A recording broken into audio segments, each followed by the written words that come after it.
छात्रों, पहले जो हमने वीडियो बनाया था उस वीडियो में सामान्यतः अपने पृथ्वी की आंतरिक संरचना के संबंध में कौन कौन से स्रोत है और किन किन विद्वानों ने इस पर अपने अपने विचार किए। इसी क्रम में जो अगला जो अभिनव मत आता है, उस अभिनव मत के अनुसार जो पृथ्वी की आंतरिक संरचना किस प्रकार की है वो इस टॉपिक को आप आगे की तरफ पढ़ते हैं। इसमें भी सामान्यतः इस पृथ्वी की आंतरिक संरचना को 3 भागों में इन्होंने डिवाइड कर रखा है। कैसे, और इसको जो जिन्होंने इस मत या जिन्होंने इस सिद्धांत को दिया या मत को दिया वो था अंतरराष्ट्रीय भूभौतिकी एजुकेशन डिपार्टमेंट। उन्होंने इसको पृथ्वी की आंतरिक संरचना को भूकंपीय तरंगों और विभिन्न विद्वानों के जो मत थे उस मत को आधार मानते हुए पृथ्वी की सबसे नवीनतम या अभिनव मत का प्रतिपादन किया था। और उस प्रतिपादन मत के अनुसार पृथ्वी को सामान्यतः तीन भागों में डिवाइड करते हैं। तो एक तो जो आती है वो है क्रस्ट, दूसरी आती है मैंटल और तीसरी आती है कोर। यदि इस प्रकार से देखा जाए कि इस पृथ्वी में इस प्रकार से यह 3 परतें डिवाइड कर रखी है। ये गोल पृथ्वी है, इसमें यह फर्स्ट और ये तो नंबर 1, नंबर 2 और नंबर 3। नंबर 1 जो है वो आपका क्रस्ट है, नंबर 2 है वो आपका मैंटल है और नंबर 3 है वो कोर है। तो ये 3 भागों में इसको डिवाइड किया गया है, क्रस्ट, मैंटल और कोर।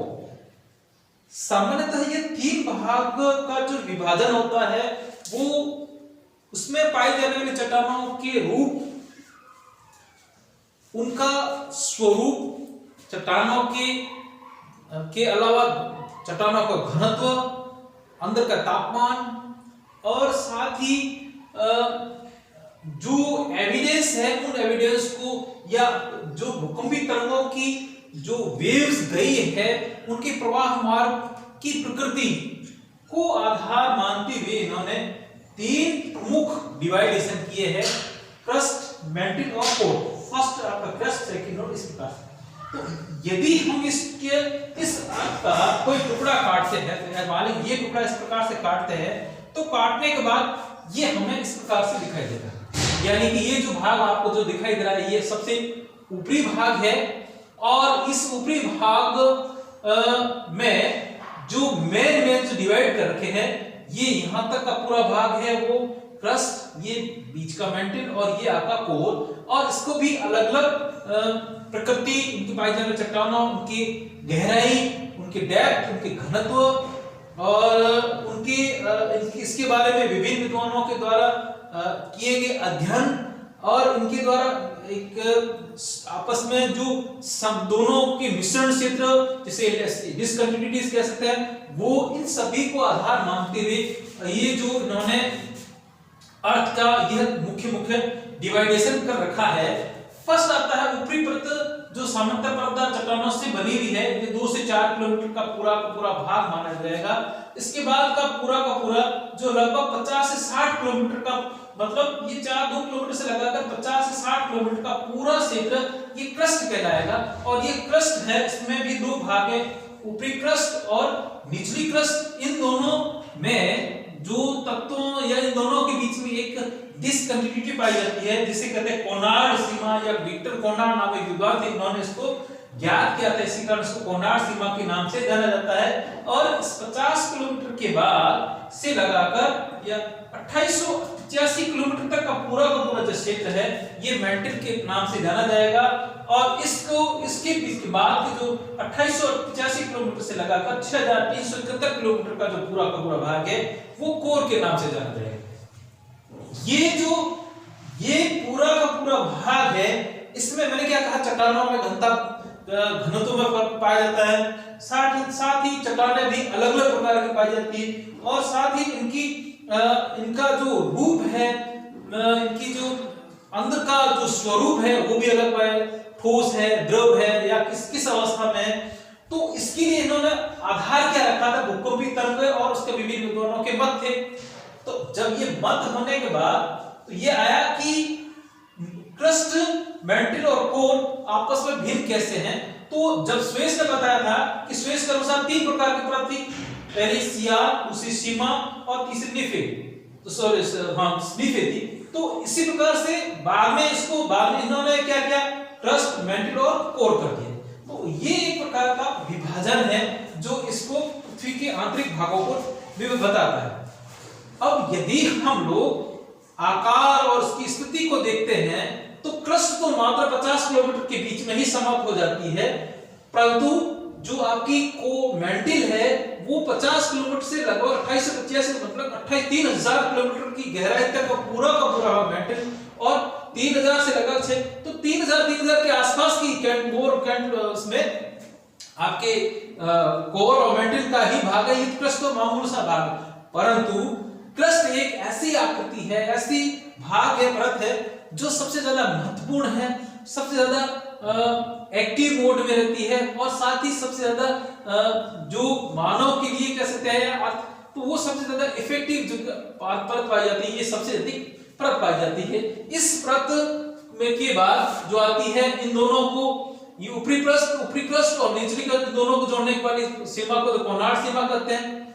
अब इस निचली परत, निचली क्रस्ट और ऊपरी मेंटल के बीच में जो एक और डिसकंटिन्यूटी, जहां पर इसमें पाए जा रहे तत्वों की मात्रा और इसमें पाए जा रहे तत्वों की मात्रा का मिश्रण होता है, उसे कहा गया मोहर-विसिक सीमा कहा गया है, जो लगभग आपके दोनों के बीच में पाई जाती है। और इन दोनों के फिर इसी प्रकार से ऊपरी मेंटल और निम्न मेंटल के बीच में भी एक डिसकंटिन्यूटी पाई जाती है कि यहाँ के तत्वों की प्रधानता और यहाँ की जो डेंसिटी है, इन दोनों की लगभग मिश्रित डेंसिटी के नाम की परत पाई जाएगी या डिसकंटिन्यूटी पाई जाएगी, जिसे कहा गया रैपिड सीमा, और जो लगभग 660 किलोमीटर के आसपास जमीन के अंदर पाई जाती है। इस मेंटल के और कोर के बीच में फिर एक प्रकार की एक सीमा आती है जिसे कहा गया गुटेनबर्ग सीमा, जो कि निम्न मेंटल और ऊपरी कोर के मध्य पाई जाती है। और लोग वो जो है 2885 किलोमीटर से लगभग 5 से 6 किलोमीटर के आसपास यह सीमाएं पाई जाती है। तो इसी प्रकार उसके कहां पर गुटेनबर्ग सीमा कहां मिलेगी आपको, निम्न मेंटल और ऊपरी कोर के बीच। फिर आती है लेहमान सीमा, जो कि निम्न कोर और ऊपरी कोर दोनों के मध्य यह पाई जाती है, यहाँ पर ये इनके बीच में यह पाई जाती है। यदि हम लोग घनत्व की स्थिति को देखें तो सबसे ऊपर जो घनत्व पाया जाता है 2.8 जो ऊपरी क्रस्ट पाया जाता है, कारण क्योंकि एक तो सबसे ऊपरी भाग है, हल्के पदार्थों से निर्मित है, और यह सबसे फिर इसके बाद घनत्व बढ़ता है, कारण इसका वजन इस पर बढ़ता है, दबाव की क्रिया, इसी कारण यहाँ के जो चट्टानें होगी वो दबाव पड़ जाती है, और दबाव के कारण यहाँ पर घनत्व बढ़ता है। फिर इन दोनों के यहाँ पर 4.3 आ जाता है, किसका, ऊपरी मेंटल का। फिर निम्न मेंटल का 5.5 आ जाता है, फिर ऊपरी कोर का 10 आ जाता है, और फिर यहाँ पर 13। ध्यान रखिए, एक तो इनका वजन बढ़ रहा है, साथ साथ वजन के साथ साथ दबाव भी बढ़ रहा है, और दबाव बढ़ने के साथ साथ इसमें पाए जाने वाले तत्वों की प्रधानता भी। तो ये जो पूरा भाग स्वेस ने किसने बताया था, क्या नाम था, सीमा बताया था, सॉरी सियार बताया था। तो यहाँ पर सियार में सिलिका के साथ एल्यूमिनियम की प्रधानता पाई जाती है, इसका लिहा की प्रधानता। फिर इसके बाद आती है मैग्नीशियम, यानी कि सिलिका के साथ मैग्नीशियम प्रधानता, तो एल्यूमिनियम से भारी है मैग्नीशियम, इसका यहाँ का घनत्व अधिक है। और ये तो पूरा होता लोहे और उससे निकल से बना हुआ, तो यहाँ पर उसका भार और अधिक होता। तो ये तो यहाँ पर ये भारी या कह सकते हैं डेंस है वो यहाँ पर सर। तो एक तो ग्रेविटी पावर से यहाँ पर दबाव ज्यादा पड़ रहा है, साथ ही यहाँ पर भारी तत्वों की प्रधानता पाई जाती है, इस कारण ये यहाँ पर घनत्व की मात्रा भी अधिक पाई जाती है। यदि हम लोग तापमान को आधार मानते हैं तो जैसे जैसे अंदर जाएंगे तो टेम्परेचर बढ़ता जाएगा, और यहाँ पर आते हैं तो टेम्परेचर 1000 सेंटीग्रेड से भी अधिक हो जाता है। तो नो डाउट यदि यहाँ पर दबाव कम है, साथ ही टेम्परेचर अधिक है, और साथ ही जो धातुएं पाई जाती है वो अधिकतम जो धातुएं है वो गलित अवस्था में पाई जाती है, तो ऊपर का दबाव कम है, तो यहाँ पर जो अधिकतम धातुएं होगी वो लिक्विड फॉर्मेशन में होगी। तो जो ज्वालामुखी क्रियाएं हैं, वो जो भी आपकी जमीन के अंदर की जो लिक्विड फॉर्मेशन वो अधिकतर मेंटल और इसके आसपास में पाया जाएगा।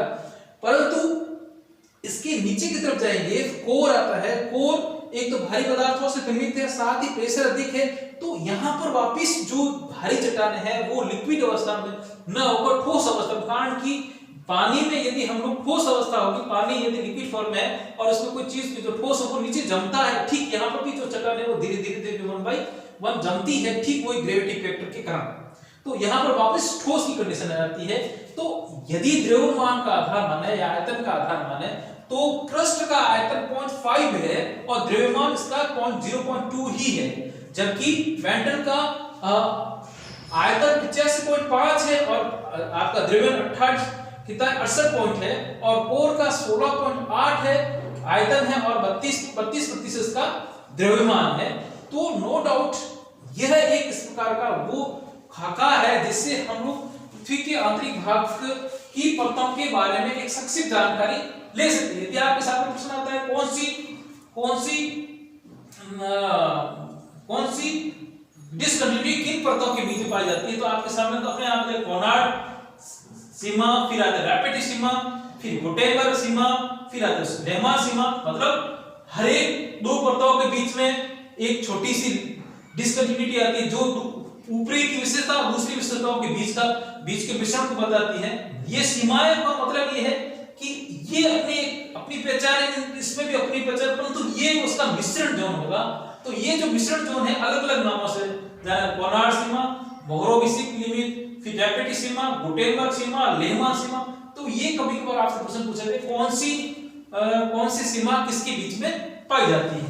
तो यदि हम लोग और इसको आगे बढ़ेंगे तो हर एक का अलग अलग एक हिस्सा है। तो इसमें मैं आज की क्रस्ट का ही बेसिक बता दूंगा, जिसमें ये क्रस्ट क्या है, उसका क्या रूप है। तो यदि हम लोग क्रस्ट का कुछ भाग देखें तो क्रस्ट सबसे धरातल की सबसे ऊपरी परत है जो जिसका टेम्परेचर लगभग 500 से अधिक 1000 सेंटीग्रेड के बीच पाया जाता है और संपूर्ण पृथ्वी के द्रव्यमान का लगभग 0.2 से और आयतन का 0.5 के आसपास रहती है। परतदार चट्टानें पाई जाती है और सबसे प्लस पॉइंट है कि यह जो क्रस्ट है यह महाद्वीपों पर तो अधिक मोटी है और महासागरों पर यह बहुत पतली है और साथ ही महाद्वीपों पर जो क्रस्ट में जो महाद्वीपीय भागों पर जो चट्टानें पाई जाती है हल्के तरल पदार्थों यानी ग्रेनाइट की चट्टानें पाई जाती है और महासागरों पर जो चट्टानें जो क्रस्ट में पाई जाती है वो बेसाल्टिक चट्टानें पाई जाती है। और इस कारण यहाँ पर इसका डेंसिटी इन दोनों की डेंसिटी से इक्वलाइज बन जाती है। महाद्वीपों का आकार इतना बड़ा है परंतु महासागरीय तली का आकार दोनों से बैलेंस की क्रिया हो जाती है। तो महासागरीय प्लेट जो जहां पर महासागर है उसके नीचे जो परतें पाई जाती है उसका घनत्व अधिक है, जहां पर महाद्वीपीय पर भाग पाया जाए वहां प्लेट पाए वहां पर घनत्व उसका कम होता है। आयकर और आयतन दोनों में भी यहाँ पर फर्क है। गहराई मैंने आपको बताई थी 50 से घनत्व 2.69 से 3 के आसपास प्रति घन सेंटीमीटर के आसपास पाया जाता है। इसमें जो अधिकतम जो पदार्थ पाया जाता है वो सिलिका डाइऑक्साइड